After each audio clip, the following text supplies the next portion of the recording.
talk about that because we have an advocacy here, and our advocacy is that we promote all natural products. And so he has become an advocate for the alternative industry, and I'm excited once again to have him here. And tonight he will speak on the immune system, the great defender.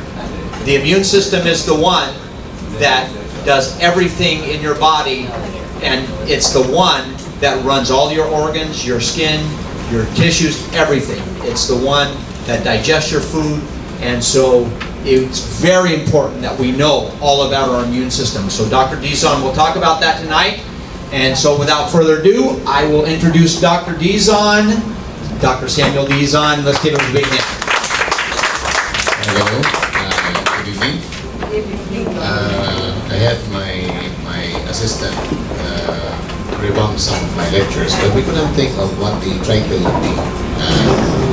I was thinking, since it's about immune system, I was thinking it should be Rumble, Terminator, or so we did not change the title. We will be talking about the immune system and how to strengthen it, and what are the signs or symptoms of someone whose immune system may be low. This is in line with if you're going to be sharing the benefits of enzymes and healthful living with friends or patients. You should have at least some basic knowledge of the Great Defender. Okay, so maganda pala, no? We should have gotten this, no? The Great Defender. So, how awesome is our immune system? Sabi nung, did you get it, this? Yes. Okay. Well, God placed these things in our system. We are like Fort Knox. We are marvelously and fearfully made. So we always give God the glory when we're talking about this, huh?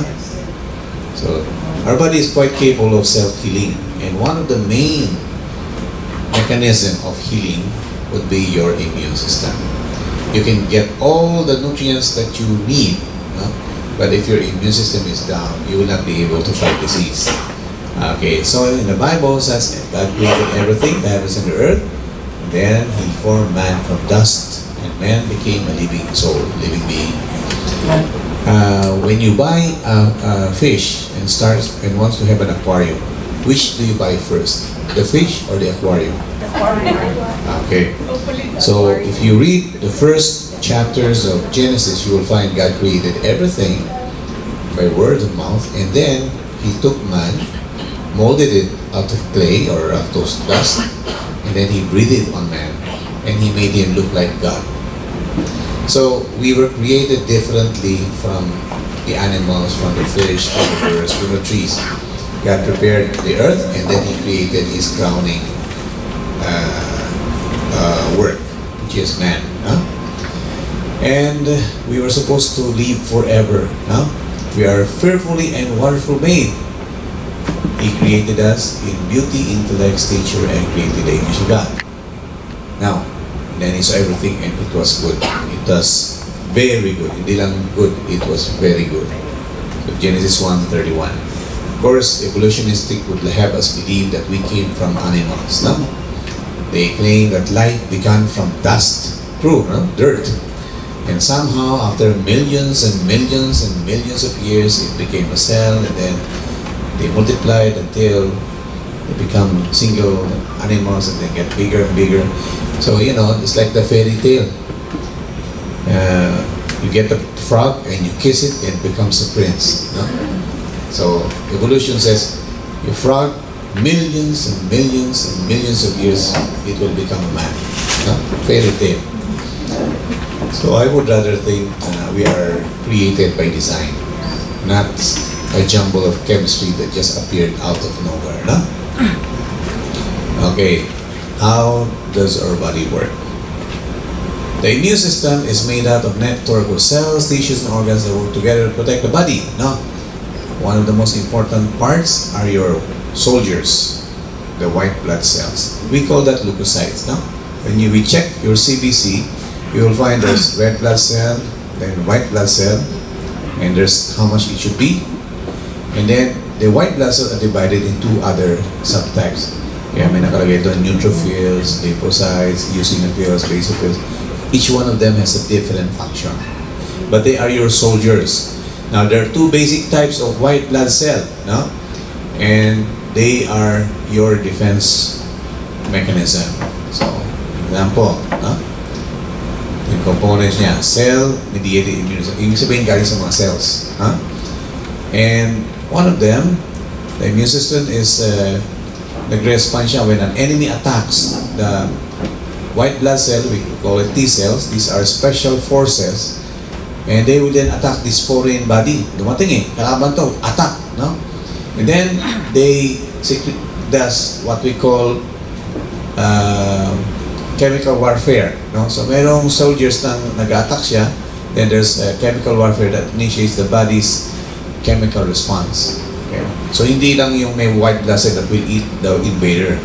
There will be chemicals that the body will release that will kill that invader on its own, no? So we call that cell-mediated reaction, cellular immune response.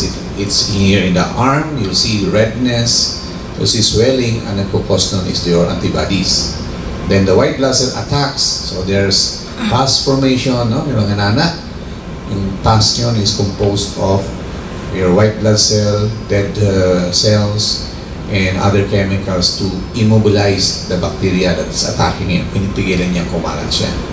So you'll notice they swell in just one area. Huh? If your immune system is down, then it spreads more. So the function of the white blood cells is to keep it there. And then if it's dissolved, they are expressed out. Diba yung pigsa, yung boil, no? It gets swollen and then it's painful, it's tender, then later it bursts. And you have to get all the bacteria out, otherwise it will recur. Okay. So this is an example. There are different types of white blood cell. This is a macrophage. This is a it's like a tank. No? Sila yan, they absorb the cell where there's infection, and then there are memory cell. The job of this memory cell is to remember what kind of enemy this is. Kumukuha siya ng picture. No? And then it multiplies, and then they send the information to also the helper cells para ipakilala niya to show what this enemy is, so that they will have then the memory of what this enemy look like. So then they are able to respond. Yung first time that you get infected, it takes about a week or so. Huh? But next time that they come, like in measles, 1 week or less than 2 weeks.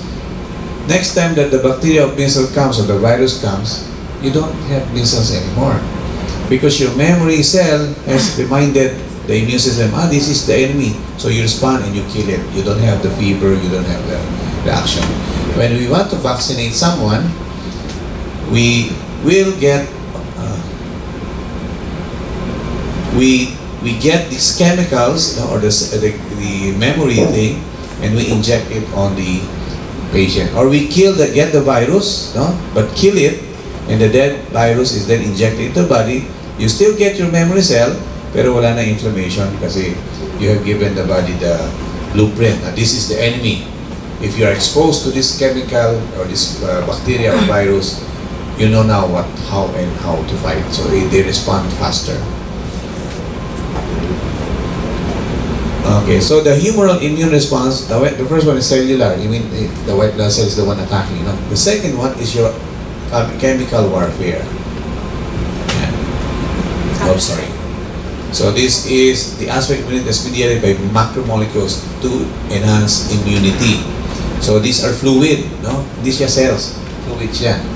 It's in the blood. It goes to different places where there is the enemy and binds them para hindi sila makakilos, hindi sila makatakas. So, okay, so you've got your bacteria. The other types of white blood cell, we call it the B lymphocytes. They produce these binders so that they stick to the bacteria and so immobilizing them. Hindi na siya makagalaw. They can't move anymore. And they themselves start killing the bacteria. At the same time, they attract our other white blood cells so that they will start eating this. So this thing will not only attract the white blood cell or the soldiers or the scavenging mechanism, but they will also they will eat these things because they cannot move anymore. Eh? They've been trapped by this boomerang thing. So they stick and they stick to each other, so they cannot move. They stay in one area, and then along comes your soldiers.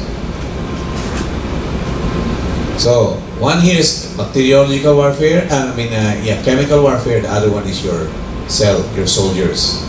So these are certain chemicals that they absorb. So they are what we call NK cells. These are your special forces. They're specific for cancer, for special types of virus.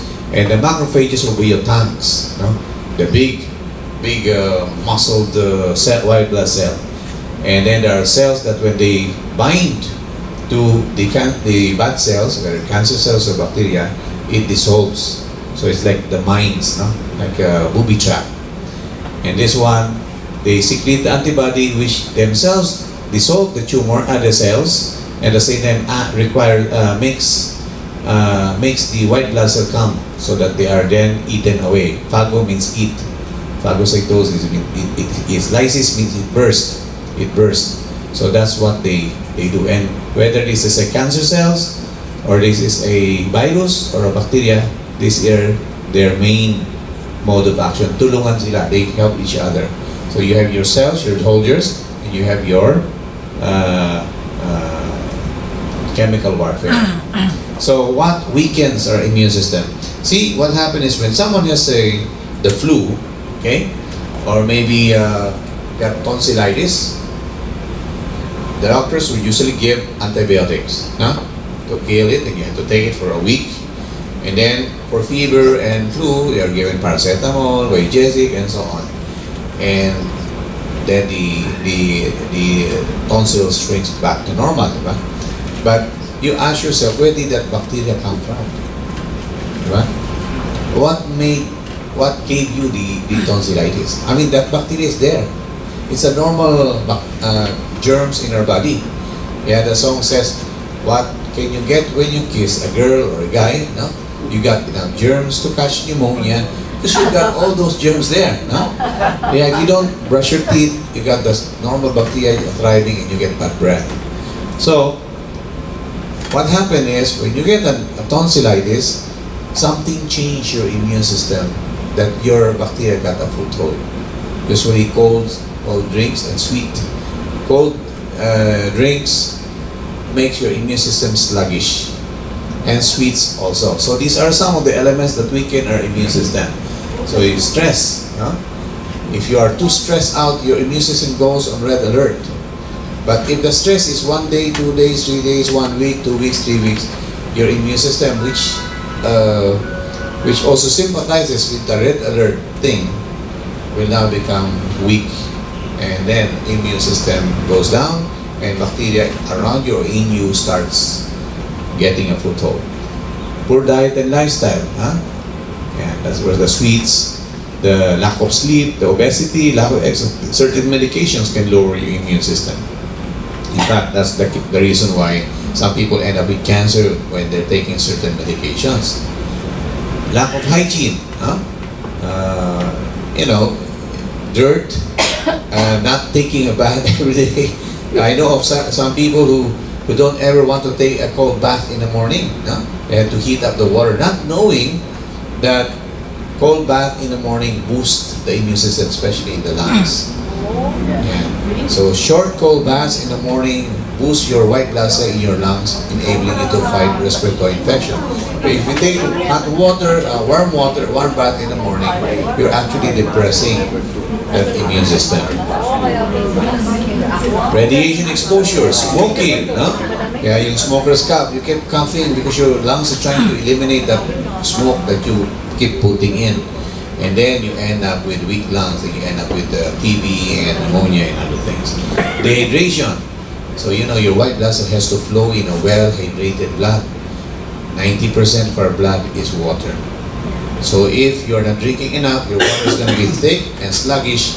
It's like a sewage system. Then the toxins cannot be eliminated by the body. Then the white blood cell is unable to respond properly. Then caffeine-rich food. The coffee industry says, yeah, it has phytochemicals. Of course, it has phytochemicals. It's a plant. Phyto means plant. So it has phytochemical. Even opium and even marijuana has phytochemicals. Some of the most deadly poison in the world are from plants. No? They have phytochemicals. So caffeine rich has a direct effect on stress. Makes you more stressed out when you're taking more caffeine. Now, sickness, in whatever form it manifests, is the result of failing to provide ourselves with proper building materials to also to remove the toxic waste from cells. This boils down to improper diet and lifestyle.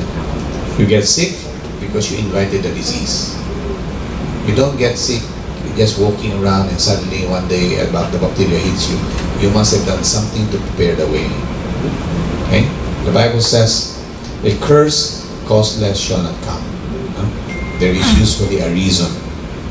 Okay. So, possible diseases, if you have a weak immune system, actually you get A to Z. No? AIDS, of course, that's the worst scenario. No? Asthma, when your immune system may not be weak, it may be hyper. You know what a hyperimmune system is? If you had to do the lecture on asthma, actually this already is preparatory for that. No? Asthma is because your immune system is overactive. A normal person, when inhales something that he doesn't like, he coughs up and that's it. But an asthmatic patient, he inhales the pollen or whatever it is, it makes him cough out, but then his lungs start producing mucus and phlegm, and then the airway tightens so that the patient will not be able to inhale the offending thing. But then when you tighten your airway, you cannot breathe. And then you're producing phlegm. So you have two things, phlegm and bronchoconstriction, or the tightened airway. And so it whistles. You inhale, but the air can get out. So it's because your immune system is OA, overactive. Now, autism, they link autism to certain things. They say certain chemicals, certain metal, in which the immune system reacts and attacks the brain or the nervous system. Cancer, if your immune system is strong, you will not develop cancer. Diabetes, well, the higher the sugar level, the weaker our immune system is. And so on, so forth. SARS, cystic respiratory disease, lupus, is your immune system overacting. Rheumatoid arthritis, or immune system attacking the joints. So A to Z. So when we treat patients with this case, we not only detoxify the system, but we also give herbs that will modify the immune system back to what it should be. See, when you have lupus, you've got asthma, you've got multiple sclerosis, these are immune system attacking itself, rheumatoid arthritis, the main drug of choice that they gave is steroids. Since your immune system is OA, the results will be kill the immune system or depress the immune system. But what happens when your immune system is down? You have no defense. What are you gonna do? Bacteria, virus will just jump on you and you have practically no defense. Plus the other side effect of steroids like osteoporosis, emotional upheaval, high sugar, high cholesterol, weight gain. There's so many side effects of steroids. So with us, when we have patients with immune system na hyper, we don't depress the immune system. We rehabilitate the immune system. Okay. So regeneration is the key. If the healthy immune system is part of your body's defenses, then regenerate. When you say regenerate, it means rebuild. Rebuild, repair, recuperate. So I would rather have that than suppress the immune system. So this is wherein the cells, essentials to heal any sickness and to maintain a proper function of tissue, this is what you do. You replace the cell or you rehabilitate the cell. Each cell of the body will produce itself identically at the end of the cell life. This cell will go to the same place and will take over the same function. So nag-replace po tayo, nag-repair. So your job is to make that replacement of the cell better or identical, not weaker than the previous cell. So actually, when you do that, you're doing anti-aging. You're reversing. So pagka your immune system is strong, the process that we do to repair or help the immune system affects everything from head to foot. And you see the patient looking younger, more vibrant, more energy. They look better compared to someone suppressing the immune system. So, sabi dito, we are getting sicker. And the Christian community is also getting sicker. Kasi now, it is the non-Christians that are healthier. They are the Hare Krishna, the yoga practitioner, the Buddhist monk. Kasi the Christian doesn't want to care about what they put in their body. So, sadly, we had conformed to the world, and God said, be ye not conformed to this world. Christians should be the healthier and healthiest and happiest people on earth. Instead, we are the sickest. Okay. So the Bible says, my people are destroyed for lack of wisdom. Now, important things to consider in proper cell environment. Change the chemistry around the cell. If your cells are acidic, your immune system will get weaker. And what else? Cell food. I think some of you have seen this lecture before, Cell protection, cell exercise, and positive mental attitude. Kasi our mind can control the level and the status of our immune system. They did a study. If you frown, your immune system goes down. Stress hormones come up in the body. Our bone marrow, which produces the red blood cell, white blood cell, platelet, are affected when you frown. But when you smile, everything positive. And you wonder how the white blood cell knows whether you're smiling or frowning. Okay? The Bible says, a merry heart doeth good like a medicine. A broken spirit drieth the bone marrow. Bone. So how did the Bible know that? The cell environment. If the fluid medium, that's the fluid around the cells, are right, it is impossible to damage or kill cells. Kasi binibigay niya lahat ng kailangan ng cell. Ano ang mga condition that needs for it to be good? Body temperature 98.6, that's about 37 point something. Maintaining a proper acid and alkaline balance of about 7.4 pH, it's that limited. Should not be higher, should not be lower. Actually, when we have some serious illness, we raise it up by oxygen and alkaline water. Pero not lower than that. But if it's too high naman, it will destroy cells too.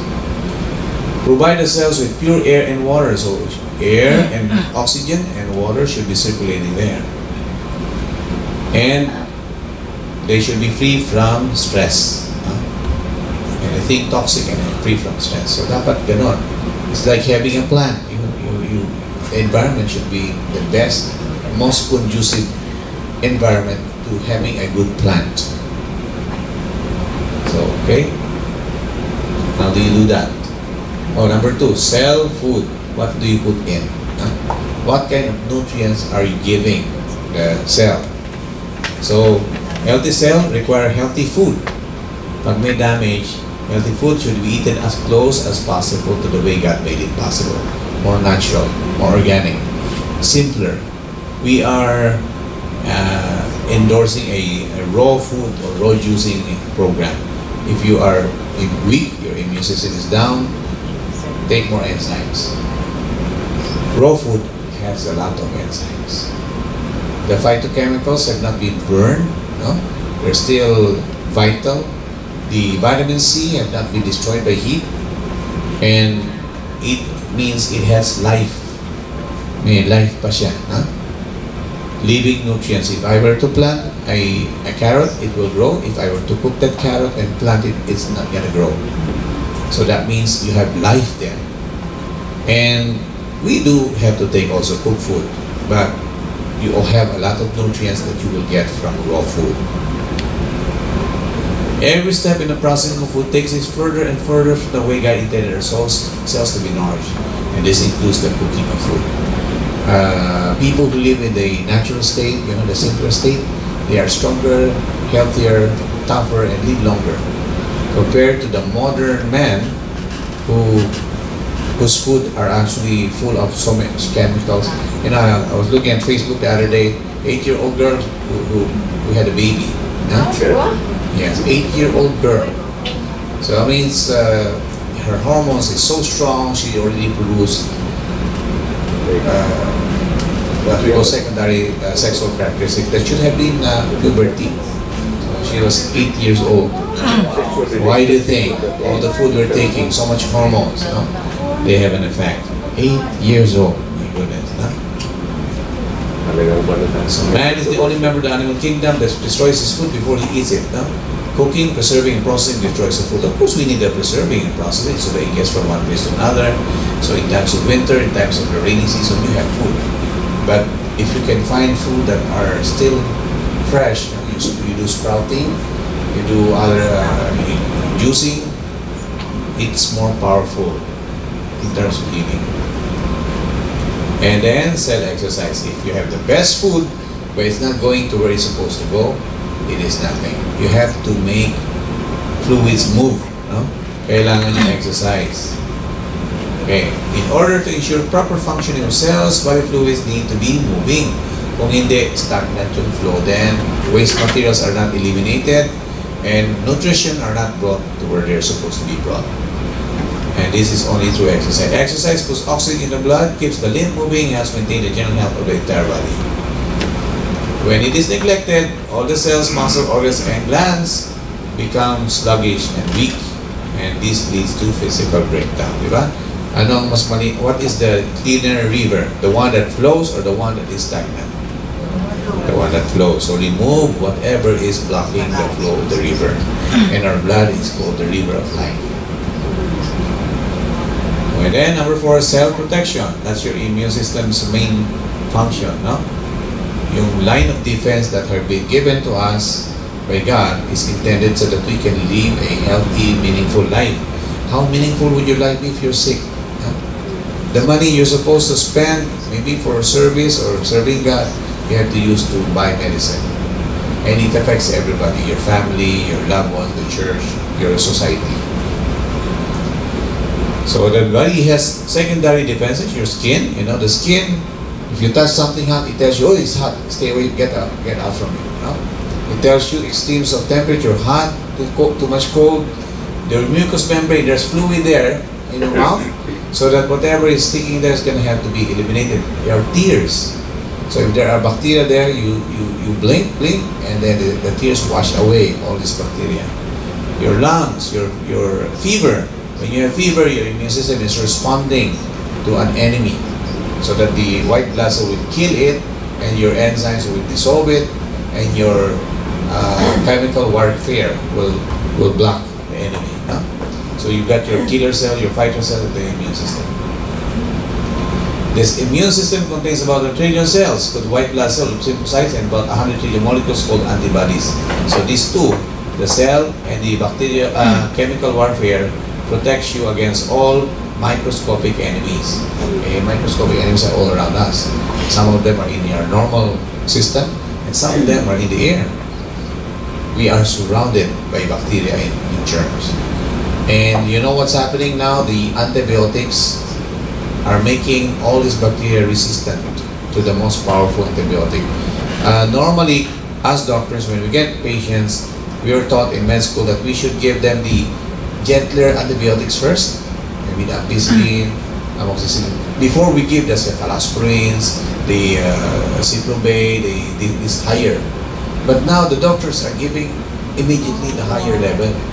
And number 2, if there's an infection like cough or cold, if the phlegm and the nasal discharge is white or colorless, that's a viral infection. You don't need an antibiotic for that. But the normal reaction of the medical doctor is just to give antibiotics left and right if they're coughing, or even the family, they will get.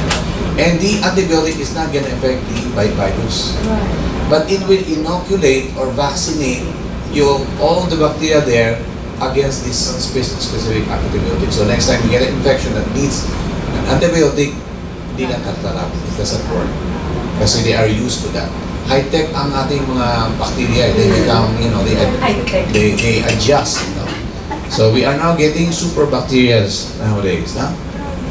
Super germs. So, positive mental attitude. As I said before, your mind has an effect on the immune system. The healthy cell attitude is the final ingredient of a healthy cell concept. And the most important, although history attitude has been recognized the most important ingredient in quality of life. When we get cancer patient, we already know who's gonna be able to fight or not. Some patient will come and they will say, do I have to do this? They have stage 4, no? Oh, I don't want to do this. Just this morning, this patient has stage 4 cancer, liver cirrhosis, and he was in terrible shape, and he stayed with us for about a few weeks, and then he's better, he's stronger, and he's got already metastasis on the spine also. But he said, can you remove all these vitamins and minerals? You know, I don't feel like taking them. And yet, he's stage 4 cancer. So I said, no, what do you want to do? You got this. Actually, there were 2 patients this afternoon that had that attitude. And you don't want to scare them because it may discourage them.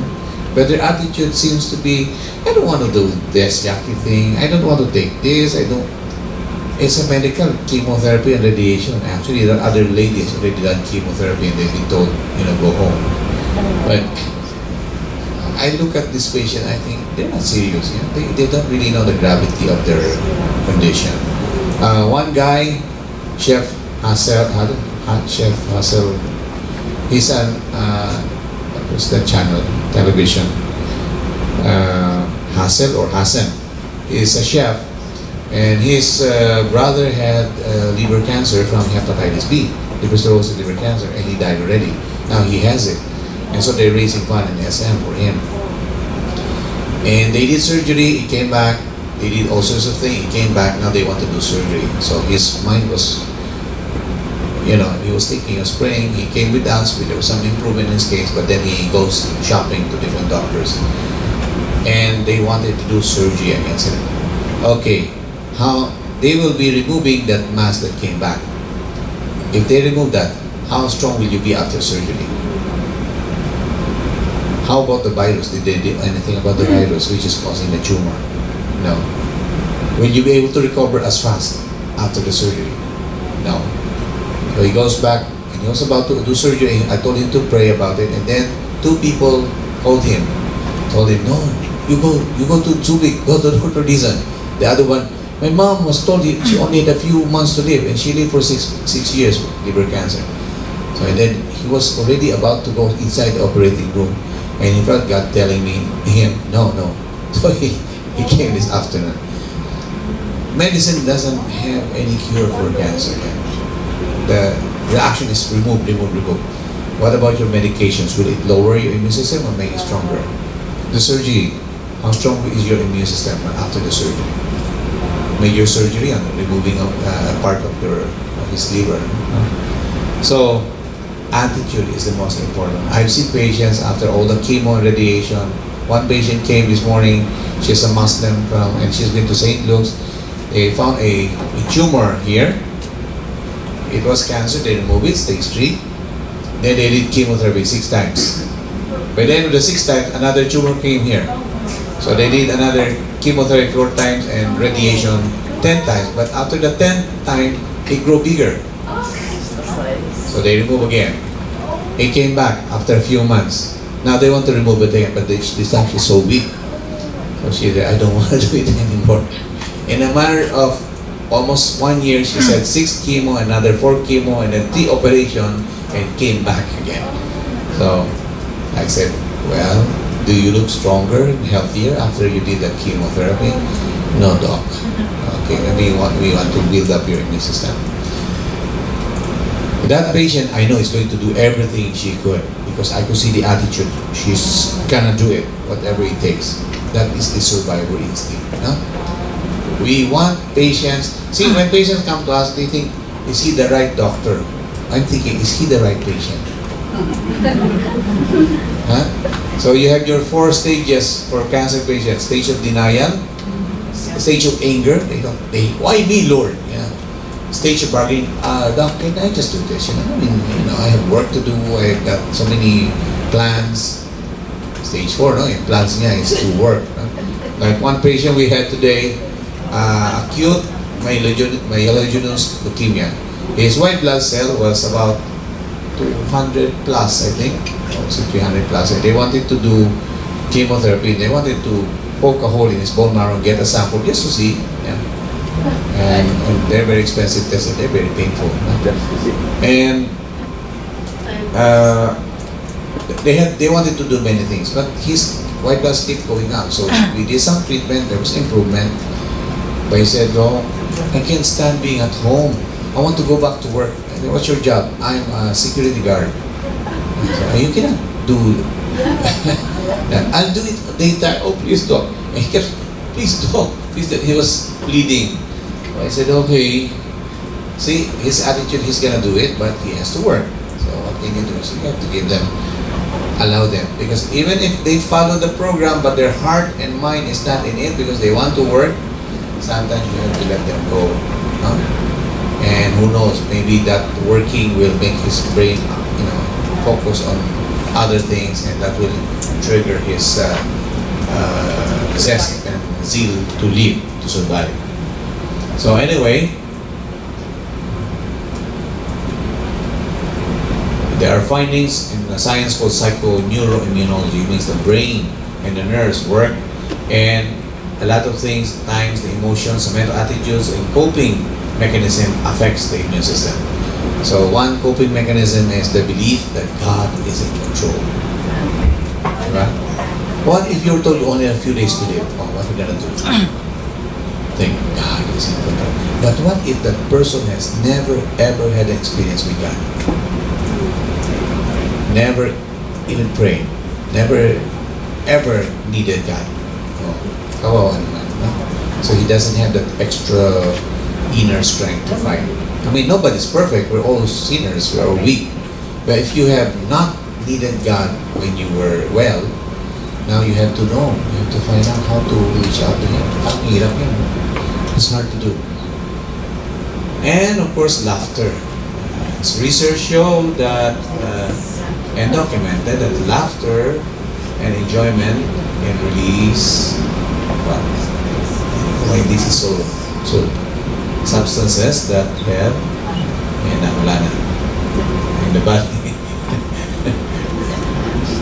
Take it so long. Well, basically, good thoughts and good and positive emotions have a positive effect, and negative emotions. What happened? Help. Okay. Sadness, anger. Actually, 6 emotions. Guilt, anger, anxiety, distrust, fear. Guilt, anger, anxiety, distrust, fear.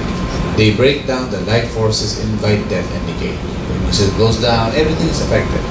The positive emotions would be faith, hope, love, joy, courage, a sense of humor, trust. Because trust is a choice. If someone let you down, you have to trust that person again. Otherwise, if you have distrust, it's a negative emotion. Give them a benefit of the doubt. Keep trusting. God certainly trusts you. You're still alive. No? You keep failing Him, but you're still alive. No? So as long as you're alive, there's hope. And worry can depress the immune system. So negative builds up, depresses, and positive builds up the immune system. So, what do you do to cleanse, to boost the immune system? Cleansing diet, more raw food, enzyme therapy. That's where your live enzyme comes in. Oh, plus the probiotics. There are patients with cancer na probiotics lang na reverse yung cancer. What did the probiotic do? What did the good bacteria do? Cleanses the digestive system. Malinis lang yan. No? Of course, the good bacteria also produces certain nutrients, no? But basically they just clean up your intestinal system, and whatever rotting, fermenting bad things there, eliminated out. No? The more good bacteria you have, the less the bad bacteria in your system. Okay. What else? Rest. How can you recover if you don't rest? No? Some patients, they already have severe disease, pero they still stay late at night. So those with allergies and asthma, we tell them sleep earlier and eat earlier for dinner, and it works for them. Water, di ba? Kanina pinag-usapan natin water. But what type of water? More alkaline, no? Or pie water. Stress. Well, everybody has stress. What do you do with stress? If it's mental and emotional stress, work it out. Share it with someone positive. Laugh. The more stress out you are, the more time you should have for unwinding. So, do we have that time? How do you handle stress? Especially worry about your job, worry about the future, worry about finances. Well, the Bible says, "Come to me, all ye who are heavy laden, and I will give you rest." Diba? First, we are His responsibility. He created us. We didn't ask to be born. So we are His problem, diba? Second, He's asking us to give our problems to Him. O, bigyan mo. Then you don't need to have insomnia. Kasi, if you stay late at night, did you do anything productive for your problem? Wala. So, but you know, He can do something about it. He has the power to do it. And He doesn't need to sleep. Tapon mo sa Kanya lahat ng problems mo. See how simple it is? No more stress. And you look younger pa, no? Nakatulog ka pa. Okay. Sunshine. So we need sunshine. Sunshine boosts the immune system. And also yung direct flow of light into your skin kills bacteria there if there are. Nagpe-penetrate yung sunlight. Management. Well, that should be stress management. You manage your time. That most of the time we get stressed kasi we don't do good time management. We don't manage our finances. We don't manage our priorities. Right. No? You know, cancer will teach you how to manage to prioritize what needs to be prioritized. Supplementation, herbs, devotional and meditation. Oh, very important yan. No? If you have a life-threatening disease, you need time with God. We can do the physical thing, no? Emotional thing, yes. But you're gonna need strength from within, from without. No? Because we cannot all face life easily. Bigat well, we started with labor, no? Birth pa lang, labor na. So imagine mo how hard life can be. So life is a battle, life is a challenge. There's a saying, for those who feel, life is a tragedy. For those who think, life is a comedy. No? The Bible says, rejoice in all circumstances. Give thanks in all circumstances. If you have that attitude, you know, yung pictures sa Yolanda, they were taking pictures of the people and they were smiling. Yeah. Yes, that's the survivor. But if you're a victim, I don't like this, yung parang mga telenovela, you know, always victim. You will fail. If it's cancer, you will fail. You have so much self-pity, kunin ka na lang ni Lord. No? Wala na. Nangyayari sa'yo. So, simplified way. So, you will notice, simple lang naman how to maintain health. No? Proper nutrition, exercise, rest, more water, sunshine. Very, very simple. We've been talking about all these problems the past few, 1 year na ba? And you'll notice, halos pare-pareho lang, almost the same basic needs of the body. No? Simplify your meal, simplify your life, simplify your diet. It's always the same. So, whether it's cancer, heart disease, diabetes, halos pare-pareho ang isa. See how easy it is to maintain health or reverse it.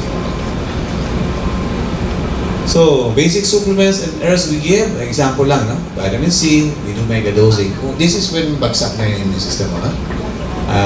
Zinc is very much important, no? Vitamin E, echinacea is an herb, it is a natural antibiotic and immune booster. Other examples would be garlic, onions, ginger, turmeric, or just ordinary ginger, no? Colostrum is something na medyo exotic na, which you get from animal source. Chlorophyll, that's the green extract of plants. So you juice whatever green things, and that is your chlorophyll. There are some mushrooms like shiitake, maitake, ganoderma, and other types of taki-taki, no? That have an immune boosting effect. Ganoderma, yung reishi, no? Almost all ailments and diseases can be corrected with a proper building material, and usually the sickness will disappear as the body self-heals. So, sometimes we would have yung talaga mga patients that are already on their last leg. You will always get some improvement if you try to boost that immune system. So, I remember one naturopath, her name is Christine Gonzalez, and she's a doctor of naturopathy and a doctor of natural health. See, they are both online courses, so she took both. And she had a center before here, somewhere in Ortigas. Anyway, when she first came to the Philippines, she didn't know what to do with TB because her course in the US were concentrating on diseases of the diseases there, you know, very exotic disease like fibromyalgia, multiple sclerosis, scleroderma. These are not common in the Philippines. I don't know now, no? But in the US, they're common. Candidal infection, fungal infection, whole body. These are the normal disease in the US. But here is TB. And she didn't know what to do. So we talked. I said, look, you only do two things. You detoxify and build up the immune system. If you have a clean body, it will do its job. If you give the body what it needs, it will repair what needs to be repaired. So simple. No? Detox, build up. Detox, build up. Any disease will respond. If you know how to do that. Huh?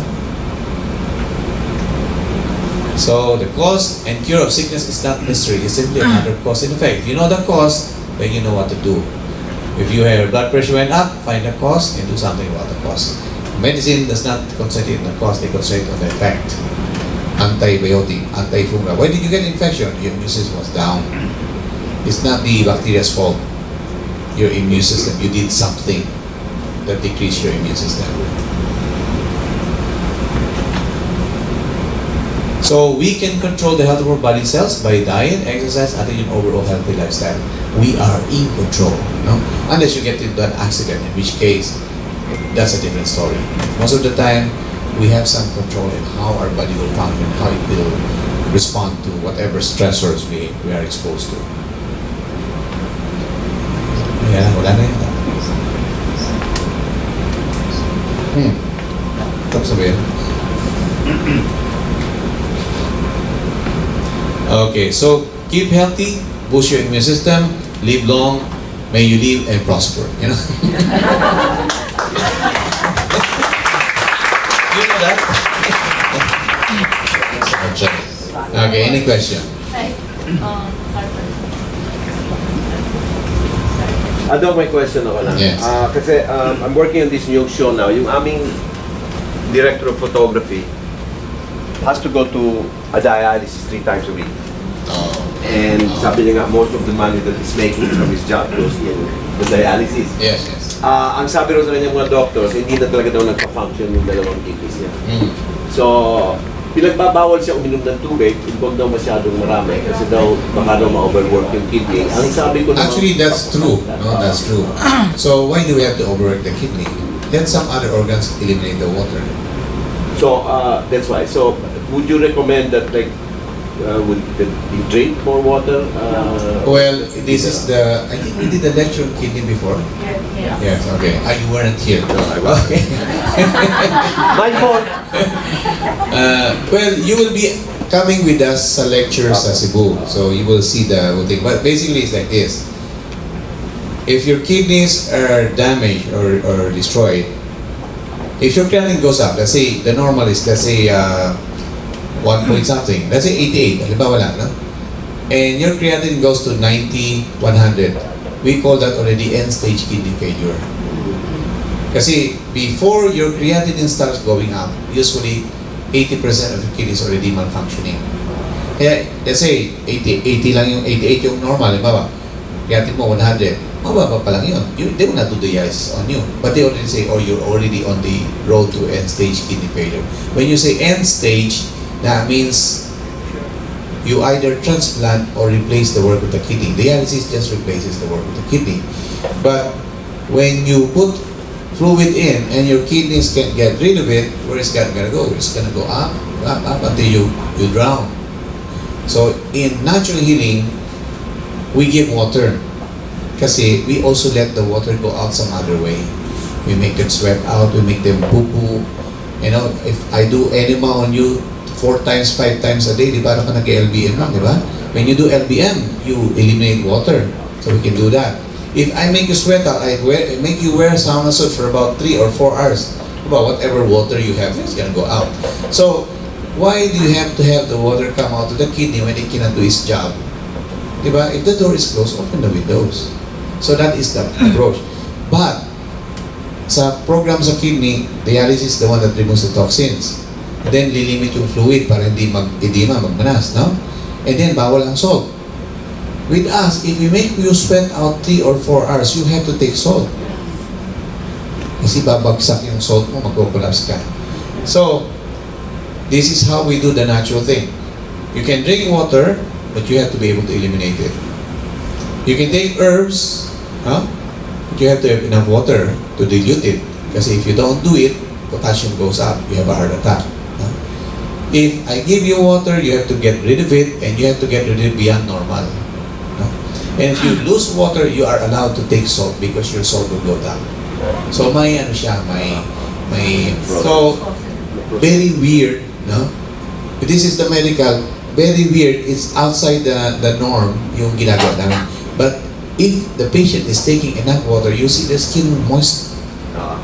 Instead, when they're doing dialysis, they are already very dry. They look like prunes, no? I mean, you dehydrate a grape, it becomes prunes. They smell bad because they're not sweating anymore. They're not even urinating anymore. Some of them are allowed only 1 to 2 glasses a day of water, or even maybe just 1 liter.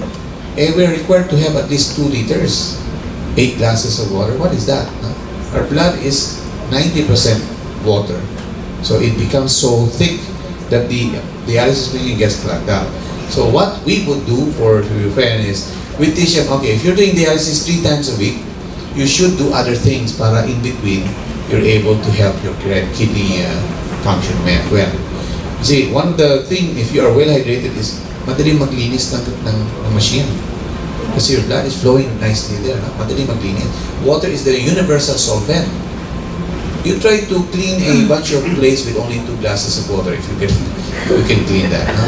So, we were challenging the family medicine group in Hospital ng Maynila to duplicate what we're doing. Kasi it's really duplicable. Earlier this afternoon, we had a patient, pero matigas ang ulo niya. She came with 700 na ang creatinine niya. 3 days, 4 days lang, went down to 200. She was so surprised. But then when she went home, she stopped the treatment. So it went up to 500. But still, 700 to 200 without dialysis is it's a miracle, no? But what we did we do with her? We just let him sweat out. We did a cellophane wrap with charcoal, and she improved. Nagulat sila. No? They can go to any medical doctor that don't know alternative, and they will say that doesn't happen. And yet, it's documented. Kaya sabi ko, I told the family, oh, look, you can say that what we're saying is not true kasi you had an experience. Now, you know what to do. And I had them buy a sauna suit. You know, a sauna suit? But she's not using it. Mainit daw. Eh, paano papapawisan if you... Sabi ko, alam niyo po, you know, a sauna suit only works if you wear it. No? So you have to encourage them. So there are ways to do things. Maybe you can make that into a documentary. It can be a ano ba yung tawag doon? A real life thing. And you can see the effect. I will talk to him. So ano pa? May question po. And it's fun when you see that result and then the doctor said, well, what are you doing? It's fun.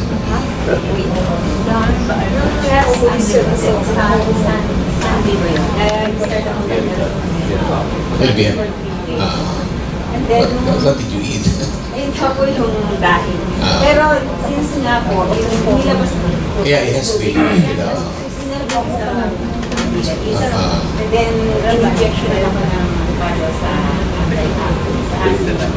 That's it. and then, yung parang may salt siya na nilagay sa Result. Hindi ka ba namihina?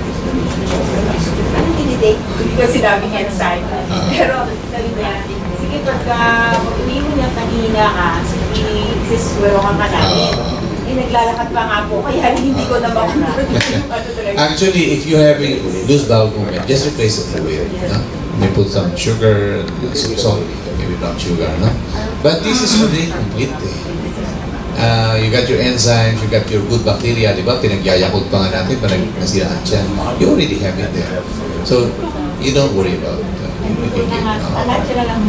But sa amin, we don't do IV unless nag-vomit, in which case you cannot put anything in. And then we give charcoal para mabind niya yung toxins may labas niya. never suppress an LPM.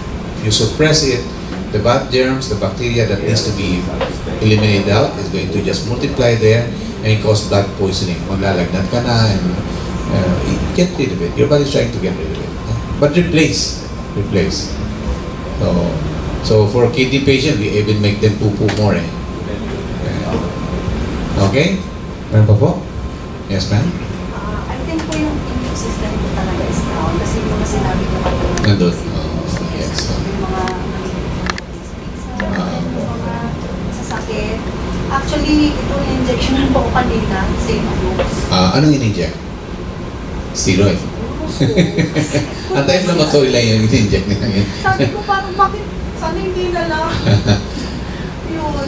Well, sometimes we need to do a cleansing thing, no? Paano siya Well, you can take more enzymes para ma-dissolve niya yung but away from meat, syempre, no?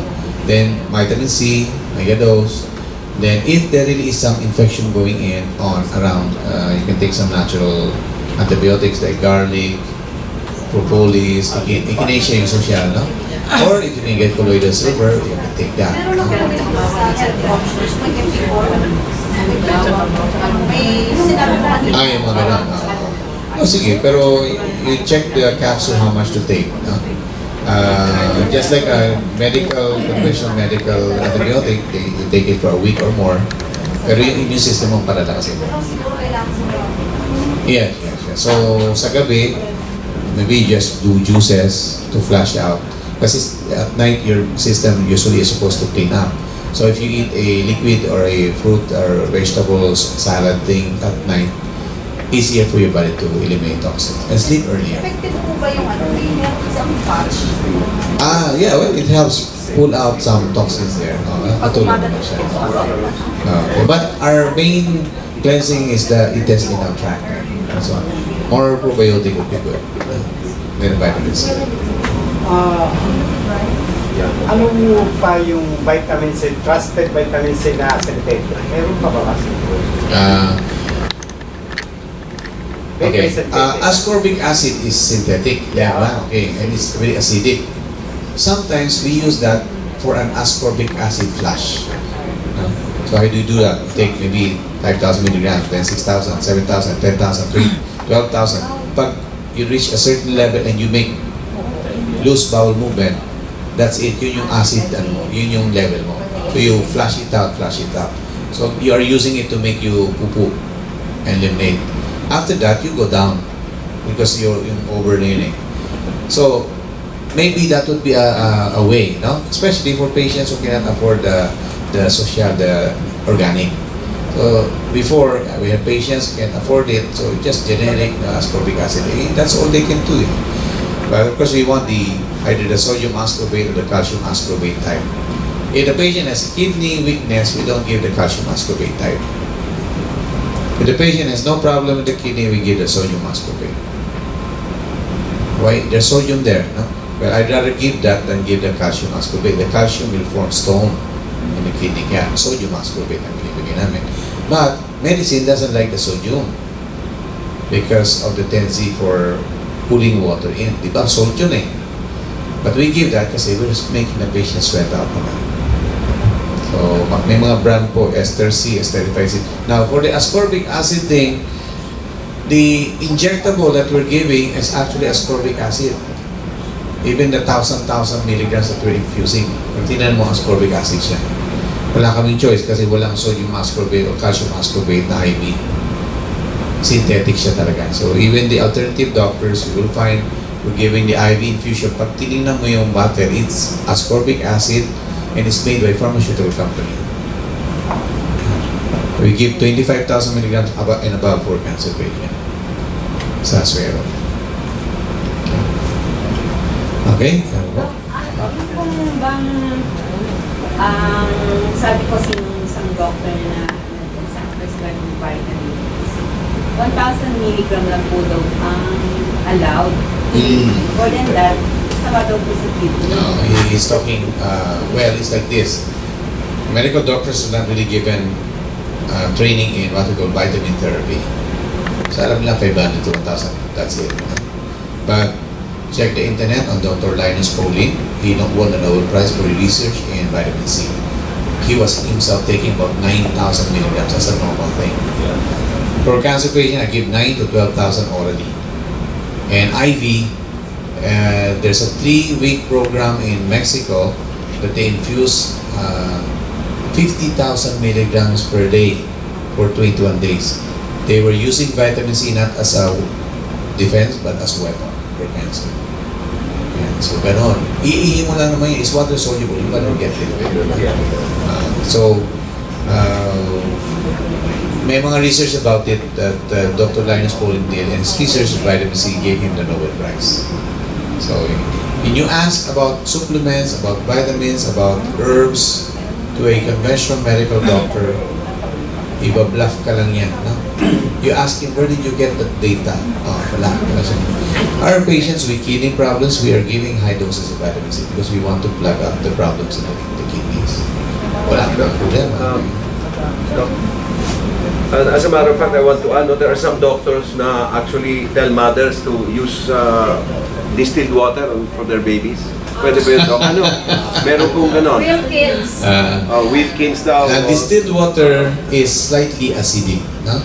It will pull minerals and things outside. Buti sana kung toxins lang ilalabas niya. No? Maybe for short term, for cleansing, pwede mong gamitin. No? Pero, isasama, of course, pag lagyan mo naman ng gatas dun sa tubig, okay lang. No? Pero yun yung tubig nila eh. And you put distilled water in plants, they will die. Huh? So, it's not, try mo sa fish. So, we don't like it. It's not the water in nature. Mineral and alkaline water would be a better substitute. About boosting the immune system, kasi meron sa amin nagtanong minsan, isang seminar, sabi niya, okay, so nabuboost ng enzyme yung immune system, natutulungan yung katawan, paano yung mga sakit na autoimmune? Ano mangyayari doon? Sabi nila, so let's say lupus or actually, anti-inflammatory ang enzymes. You've got your fruit enzymes. Ang fruits mainly are for cleansing. And since the immune system is attacking all sorts of places, ibig sabihin, toxic siya. So it can be a good cleanser. And, well, example, papain or papace, no? Papace is anti-inflammatory. Before, sa ngipin, no, pag namamaga, they give that, the papace. And papace from papaya. What of bromelain? Bromelain is an enzyme from pineapple. It helps with swelling on the joints. No? So the ones asking, especially if they're doctors, they are looking at the immune system thing. No? But yung enzymes has a better response in terms of removing inflammation than steroids. Kasi habang dinadown mo yung inflammation niya, mga pamamaga sa iba't ibang areas, nagbibigay ka ng sustansya, you're giving nutrients. And it doesn't have side effects. Even if it's sweet, it's fruit sweet, your system can easily dissolve it. Fruit sugar are easy for the body to assimilate. Very, very easy. If you eat fruits, you feel full, pero you just walk a little bit, it's gone. So, compared to other sources of sugar. So, autoimmune, I would give that, no problem. We treated successfully lupus, multiple sclerosis, even scleroderma. No? If the skin is becoming hard as stone, we've treated them. Allergies and asthma, we've treated them. Pero yung kasing lupus, as the system is being damaged, you'll see reversal in their blood tests. We call it the ANA. It get reversed, and it was fascinating when you see results like that. We use heavily enzymes, animal enzymes and plant enzymes to help with anything. You can use it for anything.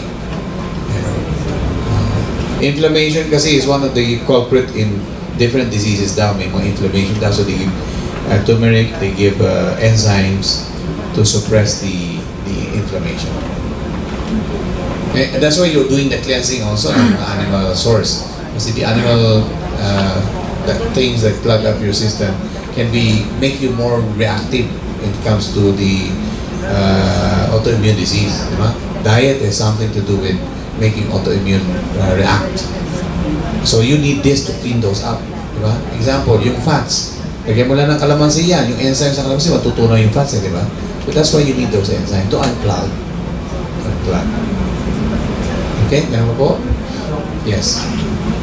Dok, yung bang is a naturopath doctor in Manila. We practice the same procedure. Naturopathy po, if it's an ND, a doctor of naturopathy, is like a general practitioner, kumbaga sa medical doctor. If they took the study abroad, they would be have an exposure to acupuncture, chiro, herbology, homeopathy, different types. So may idea sila. Maybe the only drawback would be how long they had clinical experience. Kasi in the US, naturopathy is 4-year course. You go there, they stay there. Pero may mga short courses like 1 year and a half to 2 years na if you can answer, yung mabilis kang mag-finish ng correspondence course, you can finish that in 1 year.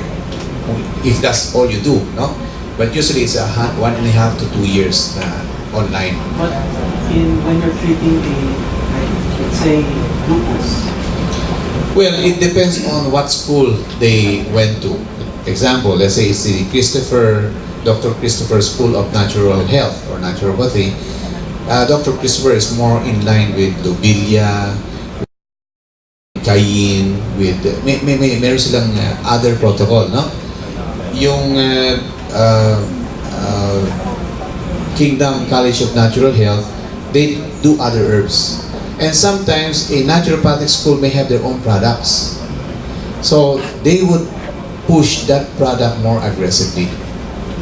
So what we'd like would be a well-rounded na you know all the different combinations. Like I can use maybe the Dr. Christopher line of herbs or the Dr. Schultz. If the person doesn't have the budget, then I'll use the Palenque type. No, I go to the Palenque, look what's available there. Now there are short courses like Ceci Lucentalis is doing a naturopath class. It's about a 6 months crash course, but that's not an ND. That's more of a layman's course. So those are, you're considered a naturopath, but not a doctor of naturopathy. Naturopath meaning you're using natural things. So each one will have a different way of approaching it. Depending on how they have been taught. Yeah, so, well, you know, healing is an art. And if a naturopath has an artistic temperament, he will use what works for him. But each person is unique. What may work for you may not work for another. So the more you know, you apply this. If it doesn't work, then you have to have your backup to use. Even some medicine, di ba? We may give you medicine, it's not working, then the next doctor will say, oh, let's change it. But the basic is detoxify and then build it up. So any naturopath could do that, detoxify and build it up. And so any more? What you're studying is actually naturopathy. Kasi there's a variety of things. As I said before, I have a patient with breast cancer 7-8 years ago, and she's now in Bacolod, and she has her own center. She's got 2 hyperbaric chamber, and she's treating stage 4 cancer. And she just asked me, Doc, what do I do with this? Oh, you do the diet ABC, alam na niya. And she's healing them. And even Dr. Bernardo is the former medical director of the farm, and she's very old now. No? She has set up the farm. She will go to her. Oh, what would Dr. Dizon do? She treat this doctor, and she's just a layman. I mean, she's a patient. She's business lang yata natapos niya, no? Not medical. So, but I would consider her a more powerful naturopath than some of the naturopaths that I know. Kasi talagang hands-on, not reverse talaga. She knows our program. The reason for that, remember, I told you, when we started a wellness center in Subic, it is a hospital. The ones that came are their last resort. And we had to develop techniques that will work in 24 hours. The patient will come, they told 1 day to leave, 2 days, 3 days to leave. So we had to rise above the ordinary. Because we have no choice. All the doctors were looking at us with hate. So we better get results. And we believe if God brought us that patient, God has a purpose. So we bombarded them. So use everything possible because you're in a hurry. Then protect the patient from any reaction with your detox procedure. Then she started getting results. So yung procedure niya, that's the one that we taught this patient. So now she can do it. And kasi some of the schools of naturopathy is just endorsing a certain branch of line, product line. And when they come to the Philippines, they don't have that here. So they had to buy it. Some of them are the homeopathic preparation from Europe. And homeopathic preparation are very weak. They will take an herb, dilute it to the thousand times, and then they give it. So when is that gonna work? Matagal. Eh, you have cancer, you're stage 4, mahirap, and they are expensive. So we use the Chinese way, wherein they concentrate it, then you take it, and it works boom right now, right then. So we need those kind of herbs. If your herb, I've been giving it for a week or two, walang improvement, I'm not gonna use you. So herbal company will come to us. I don't see result in a week's time. Now, sa natural healing talaga, it will take time, no? But we don't have time to wait for 2 months or 3 months for it to work. Kasi the patient that comes to us are the last legs. So when you learn these things, I'm sharing with you the system so that whatever herb you use, I told you already how to make herbs stronger, di ba? How to make it potent, no? By using multiple herbs, no? Having the same action, mega dosing, and if need be, you ferment it in wine so that it will work faster. No? So basically, that's what we do. Okay, more? We finished early, huh? Okay. Thank you for listening. May God bless you.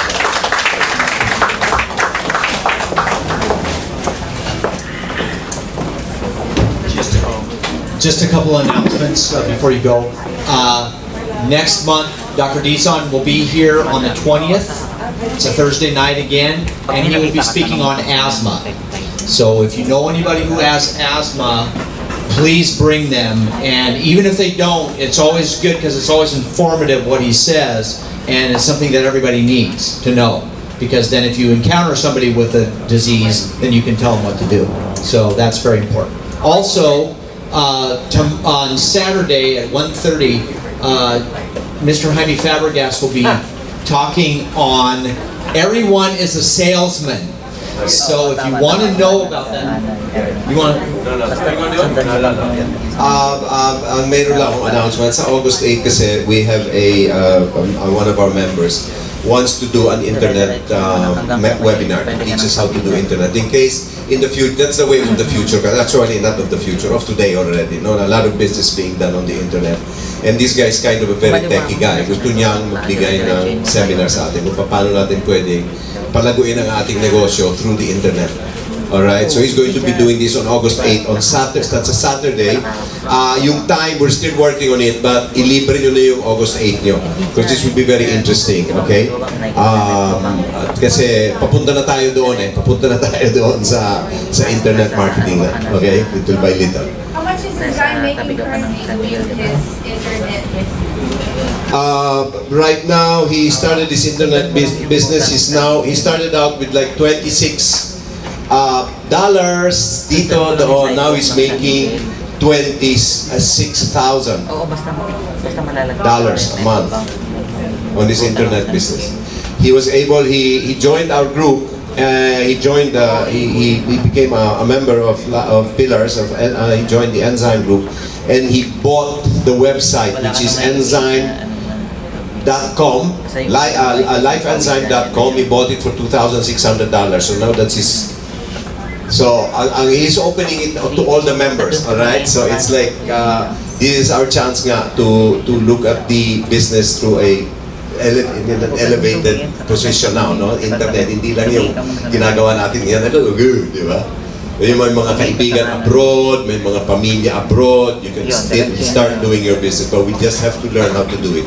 And this guy is going to help us, okay? Si Mr. Ian Delcan. So August 8, keep the date open, all right? I will talk to him. He'll be here on Tuesday kasi nagsigal na rin yun. So he'll be here on Tuesday for the for the awarding. Awarding natin nga pala on the 21st, no? Tuesday 2:30. So he will be here then, and maybe he can give you a kind of an overview. And also July 25. Okay, July 25 also. I'm invited by Dr. Dizon and Dr. Dillaco to join them in their meron silang medical mission sa Cebu. So, what was the name? The church? Sacred Heart Center. Sacred Heart Church. Sacred Heart Church. What's the name? Jacosalem? Jacosalem Street. Dionisio Jacosalem Street yata yun sa Cebu.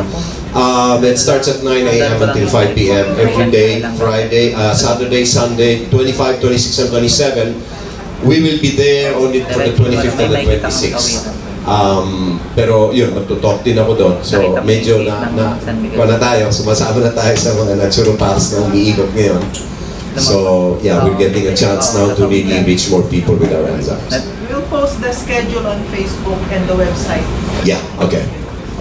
So kung may mga kaibigan sa Cebu o may mga pamilya sa Cebu you want to come, we will make sure that we know the exact address of where the seminar is going to be. Okay, any more? Wala na.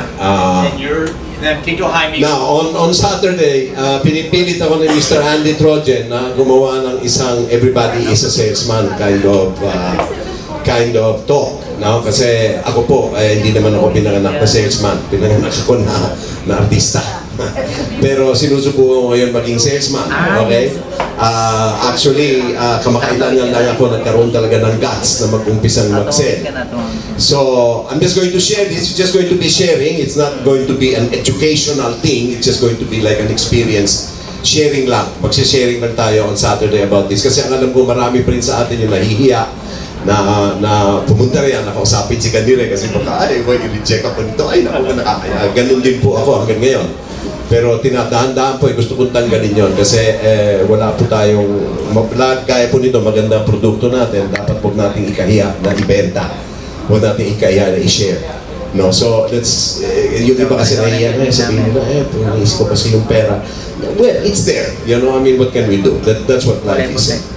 Even sila, the naturopaths are doing the same thing, you know, so it's like, so wag nating ikahiya yun, so yun, so on Saturday, we'll just do a kind of, hindi ito one way, this will be a two-way, this is going to be a dialogue, it's not going to be a monologue, okay, so kung mag-sharing lang po tayo ng experiences on what we've been doing with our sales in the past 2 or 3 years, okay. Same time tayo, mga 2:30 siguro ito, no? Is it 1? 1:30? Yung kana sa kanan. The problem with morning is you're probably the only one who will be here. That's a problem. Excuse me. That's a big problem. No, we will try. No, right now kasi everybody's used to coming in the afternoon. So, wala talaga halos pumapasok sa umaga.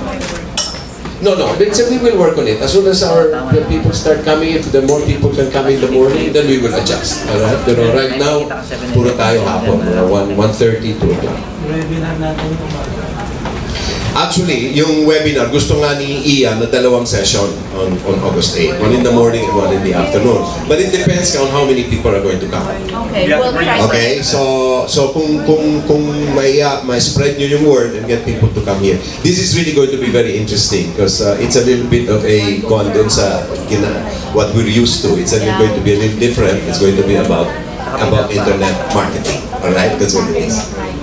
Okay? Alright. I'll see you. Okay. Thank you. Thank you. Thank you very much.